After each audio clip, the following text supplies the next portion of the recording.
If you believe you may have any information regarding this case, you are urged to contact the Orange County Sheriff's Office on 919-644-3050. Alternatively, you could contact the North Carolina Office of the Chief Medical Examiner on 919-743-9000. If you wish to remain anonymous, you can submit your tip online at ocsonc.com/anonymous-tip. This video features discussions of homicide, physical assault, sexual assault, and drug use, among other topics some may find upsetting. Viewer discretion is advised.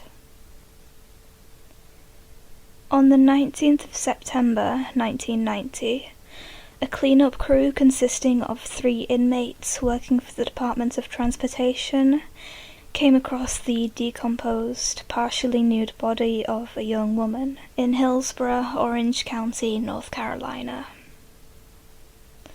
She was lying about 15 feet down an embankment over a guardrail on the eastbound lanes of Interstate 40.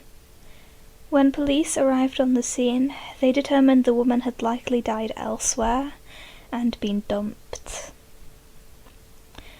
The sheriff noted that had her body rolled all the way down the embankment, it's possible she may never have been found. At autopsy, the medical examiner determined the woman had been deceased for approximately 3 to 10 days prior to discovery. Her cause of death was revealed as some kind of trauma to the neck, probably ligature strangulation, but perhaps a slit throat. The toxicology report came back negative, meaning she was not under the influence of any substances when she died. Before death, she had been sexually assaulted. The victim, of Caucasian descent, was most likely somewhere between 14 and 25 years old. Her shoulder-length, layered, naturally brown hair had been frosted and dyed strawberry blonde. At 5 feet 3 inches to 5 feet 5 inches tall, she weighed around 105 to 125 pounds. Her lower abdomen bore a 3-inch scar resulting from an appendectomy. There were no indications of previously broken or fractured bones, nor childbirth. Her wisdom teeth were unerupted. Amalgam fillings were present in teeth number 3, number 14, and number 19. Teeth number 23, 24, 25, and 26 were lingually tilted, and tooth number 28 was in a lingual crossbite. Teeth number 2, number 15, and number 18 were decayed.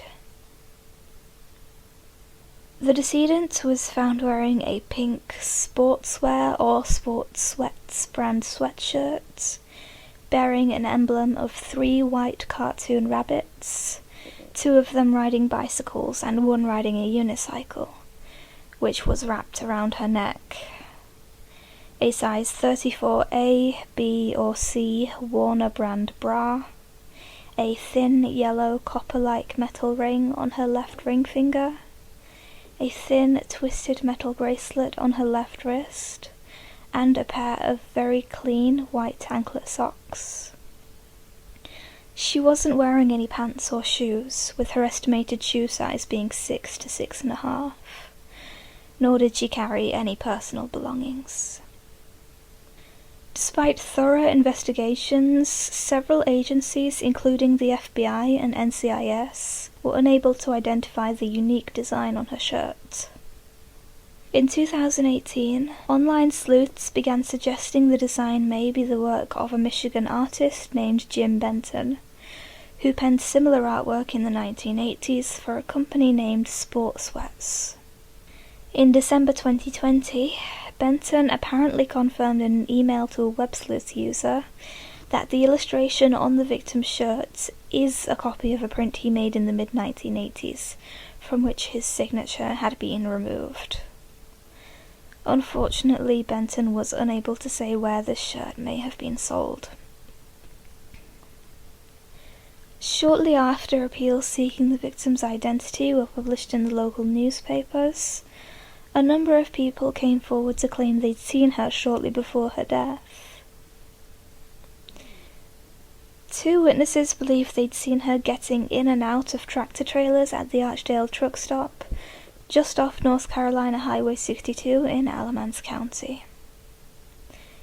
They believed she may have been trying to hitch a ride. A 3rd witness described a young woman matching the victim's description, walking along I-85 near a Ramada Inn, again just off North Carolina Highway 62. The latter sighting is believed to have been one of the last times, if not the last time, the victim was ever seen alive. Authorities received and followed up on hundreds of leads, yet none led to the identity of the victim or her killer. Eventually, the nameless victim was cremated, and her ashes were scattered at sea, as was customary at the time for unidentified bodies found in North Carolina. Before this, a DNA sample was taken, though it has since been reported that the DNA collected was found to be insufficient for profiling. In November 1990, just under 2 months after her death, a suspect was identified in Hillsborough Jane Doe's case. As it turned out, this suspect had a long history of violent behaviour. In 1977, Keith Allen Brown, then approximately 20 years old, was charged with rape in Alamance County. Although, according to detectives, he was ultimately found not guilty. It seems no further details are available about this specific incident. 4 years later, in 1981, Brown stopped a young woman who was walking home from a convenience store in Graham, Alamance County, by asking her if she needed a ride. She accepted his offer. Brown then drove her to a dirt road near the intersection of North Carolina Highways 61 and 62 in Guilford County, and proceeded to rob, rape, and repeatedly stab her, before leaving her for dead on the side of the road. It's been reported that one of the stab wounds punctured her lung, causing it to collapse. Miraculously, the woman survived the attack and managed to walk to a nearby house to ask for help. Fortunately, Brown had identified himself to the victim, and authorities soon had him in custody. A first-degree rape charge was dropped in a plea bargain, in exchange for Brown pleading guilty to armed common law robbery and assault with a deadly weapon, inflicting serious injuries.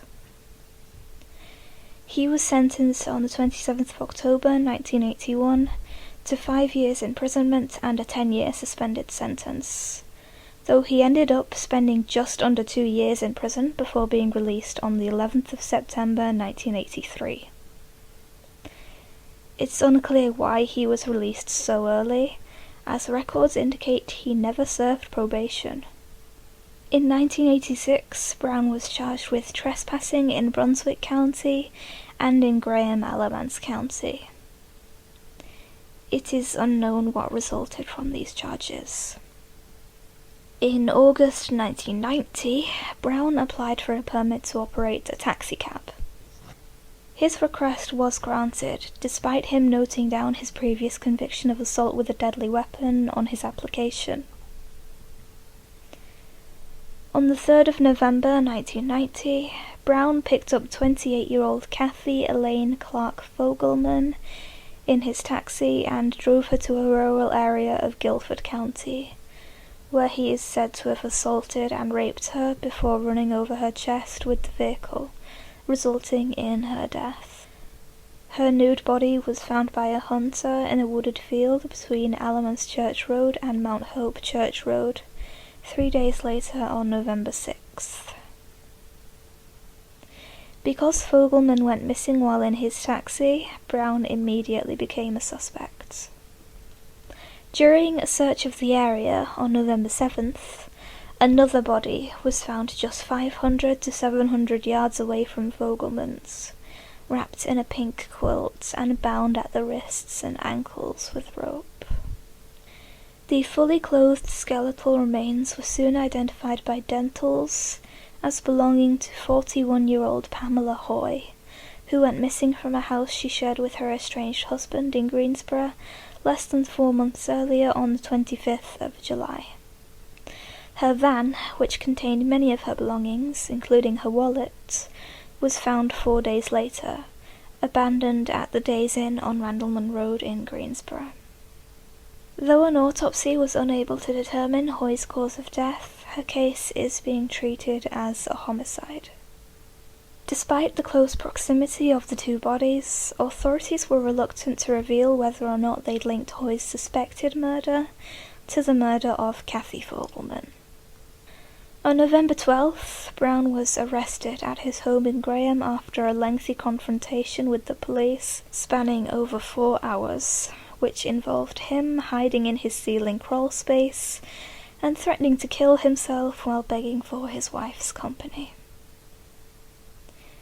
After he surrendered at approximately 10:45 p.m., authorities brought Brown to the Guilford County Jail in Greensboro. He was charged with the first-degree murder of Kathy Vogelmann. A day later, the media reported that Orange County deputies had questioned Brown about the murder of Hillsborough Jane Doe. 2 days after that, he was officially named a suspect in Jane Doe's death, as well as that of Hoy's. Despite this, Brown vehemently denied having any involvement in Hoy's death, claiming he never even knew her. In the cases of Vogelmann and Jane Doe, Brown neither confirmed nor denied his involvement. While in custody in March 1992, Brown said he wanted to speak to authorities in Orange County. Detectives were en route when they received news that just 3 hours before he was due to stand trial for Vogelmann's murder on the 23rd, Brown was found hanging by a bedsheet in his jail cell. Attending physicians could only pronounce life extinct. A verdict of suicide was reached. Before his death, Brown was never charged with the murders of Pamela Hoy and Jane Doe. It's said detectives now doubt his involvement in Hoy's killing. In 1996, a $12,000 reward was offered to anyone with information that may lead to Hoy's case being solved, which is yet to be claimed. In 2006, Pamela's husband, Fred Hoy, was officially named a suspect in her death. According to Pamela's friends, she had been afraid of her husband, who she'd separated from and threatened with divorce shortly before her death. One friend recalled an incident in which she'd witnessed Fred grab Pamela and slam her against a refrigerator. Reportedly, Pamela had told her mother that if anything happened to her, it was down to her husband. Fred Hoy refused an interrogation, and detectives had to obtain a court order in 2004 to retrieve a sample of his DNA, as well as that of a woman he'd allegedly had an affair with while married to Pamela. Authorities declined to release the results of this DNA analysis. In April 2006, Hoy's house was searched by police, whose findings included lengths of rope, several items of jewellery, and multiple news clippings about Pamela's death. It's worth noting that after Pamela's disappearance, Fred had reported her jewellery missing and collected an insurance payout. Regardless, Fred Hoy was never arrested and has never been charged. It's been reported that the Hoys' 2 daughters believe Brown was likely the one responsible for their mother's death. Despite this, Special Agent Mike Prodan of the South Carolina Law Enforcement Division has stated the following. Quote, "The motive in the murder of Pamela Hoy was of a personal nature, and nothing had been reported that would allow investigators to consider Pamela Hoy a high risk of becoming a victim of a violent crime by a total stranger. Her assailant most likely came from her social network." Unquote. As of September 2021, Pamela Hoy's murder remains unsolved. In 1995, another suspect was questioned in Hillsborough Jane Doe's death. Sean Patrick Goble, a then 28-year-old man from Ashborough, who'd been working as a truck driver since 1992. Goble was arrested on a fugitive murder warrant in April 1995, when Virginia officials matched his fingerprints from a prior arrest for reckless driving in Arkansas to a thumbprint lifted from a plastic grocery bag found atop the partially nude body of 45-year-old Brenda K. Hagee, which was located along Interstate 81 on the 23rd of January. When in custody, Goble calmly confessed to Hagee's murder, claiming he strangled her to death in anger after she attempted to sexually assault him while he slept in his truck at a service station in Greene County, Tennessee. Within days, Goble confessed to the murders of two other women, 34-year-old Sherry Mansour and 36-year-old Rebecca Alice Haynes. Mansour's partially nude body was found wrapped in a blanket in a drainage ditch off Interstate 40 in Greensboro, North Carolina, on the 19th of February 1995. Haynes's body was found under an overpass off Interstate 81 in Kingsport, Tennessee, exactly a month later on the 19th of March 1995. While Haynes was beaten and suffocated before being run over, Mansour ingested a lethal amount of cocaine before being strangled. Again, Goble claimed he'd killed them out of anger after having arguments over sex or drugs. When detectives searched the trailer where Goble lived, they uncovered a large collection of pornographic films and magazines, as well as women's shoes and panties. In December 1995, Goble was convicted of 2 counts of first-degree murder for the deaths of Brenda Hagee and Alice Haynes. He was sentenced to 2 consecutive life terms in Tennessee. In the case of Sherry Mansour, Goble pled guilty to second-degree murder, for which he received 14 years imprisonment. Although he's only ever confessed to and been convicted of 3, Goble is a suspect in a multitude of other murders across as many as 10 different states. For brevity's sake, I'll stick to discussing his potential connection to Hillsborough Jane Doe in this video. Much like Goble's known victims, Jane Doe was likely strangled. Her body was dumped along Interstate 40, less than a 40-minute drive from where the body of Sherry Mansour would be found 4 years later. Jane Doe had been, quote, molested. There was evidence of recent sexual activity on all 3 of Goble's victims' bodies. As with Goble's victims, Jane Doe was unclothed from the waist down and wasn't wearing shoes. Brenda Hagee had reddish-blonde hair, as did many of Goble's suspected victims, including Hillsborough Jane Doe. Jane Doe was seen at a truck stop shortly before she died, and although Goble wasn't working as a truck driver until 1992, that doesn't eliminate the chance of him being Doe's killer. Let me stress this is just a theory, however. Again, no conviction has been made in Hillsborough Jane Doe's case, so all we can do for now is theorize. Whether you lean towards Goble or Brown, or neither, being Doe's killer, I think the one thing we can all agree on is that this girl has been nameless for much too long. Her murderer didn't just rob her of her life, they robbed her of her dignity. They deprived the ones closest to her of the knowledge of her passing.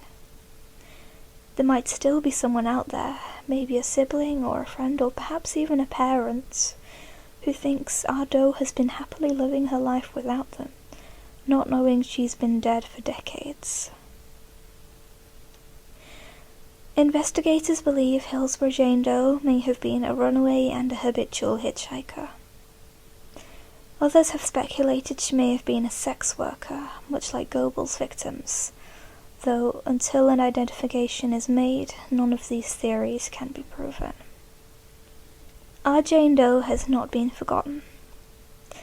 Officials are still adding missing person rule-outs to her Nameless page. Over 40 exclusions are currently listed. You can find this list in the description. Again, if you believe you may have any information regarding this case, you are urged to contact one of the following: the Orange County Sheriff's Office on 919-644-3050, or the North Carolina Office of the Chief Medical Examiner on 919-743-9000. Remember, tips can be submitted anonymously online at ocsonc.com/anonymous-tip. Thank you very much for giving Hillsborough Jane Doe a moment of your day.